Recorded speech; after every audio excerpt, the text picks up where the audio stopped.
ازيكم، اخباركم ايه؟ يا رب تكونوا بالف خير، واهلا بقى بيكم النهارده في فيديو لشقه عروسه مغربيه تحفه. قصر حرفيا. حطوا لنا لايك لقمر النهارده، واللي اول مره يشوفنا في القناه يا ريت تشترك معانا. كل فيديو هتخرجوا منه بفكره مفيده بالديكور والترتيب والاساس واستغلال المساحات. بصوا بسم الله ما شاء الله، دعوه حلوه من قلوبنا لاصحاب البيت، ربنا يهنيهم ويسعدهم. بصوا كمان النجاف والجبسن بورد كله هنا باللون الجولد والابيض ودرجات الاوف وايت. هنا بقى الصالون او الانتريه او الركنه، هم طبعا بيعملوا صالون مختلف عننا، او القعده بتبقى كبيره بيسموها مجلس. بصوا الفخامه والشياكه، الجبسن بورد، النجف. بصوا تفاصيل النجف. بصوا هنا السجاد كمان، الاسفل الستاير. بصوا القماش نفسه بتاع التنجيد بتاع الركنه. هو طبعا مش بيسموها ركنة، بيسموها مجلس على ما اعتقد. بقى لو حد بيتابعني من المغرب يا ريت صح لي المعلومة دي.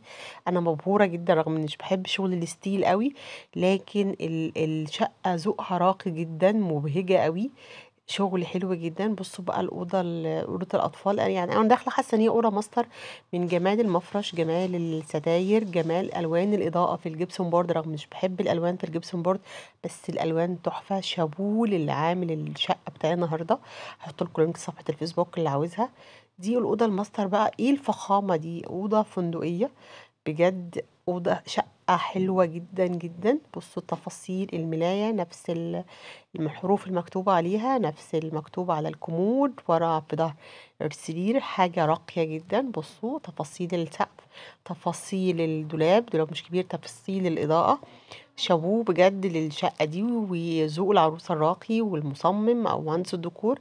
هنا الحمام، أداة واحد حمام. طبعا في حمام في أوضة النوم، دي حمام صغير، وفي حمام كمان كبير. بصوا ده الحمام التاني، الحمام بقى الرئيسي بتاع البيت كله. بصوا هو يعني هو بيشرح لنا، وبجد يعني انا سعيده وسعيد بالشغل بتاعه. انا سعيده بالرقي اللي في البيت ده، والبيت فيه اضاءه وبهجه حلوه جدا. ده البوفيه بتاع السفره، ودي قاعده تانية زي ليفنج بقى للحريم، او قاعده تانية مختلفه عن المكان الرئيسي. ايه الامر ده! تحيه لكل اهل المغرب ولسيدات المغرب. مبروك قوي للعروسه، ربنا يسعدها ويهنيها. وشابوه لمهندس الديكور والاختيارات. طبعا اكيد ذوق العروسه والعريس راقي. هنا صالون، وشوفوا بقى كمان الطبلوهات في اللون الجولد.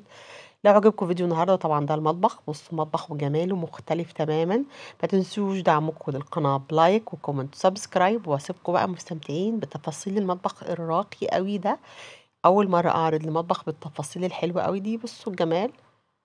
اشوفكم ان شاء الله في فيديو جديد، نقول السلام عليكم ورحمه الله وبركاته.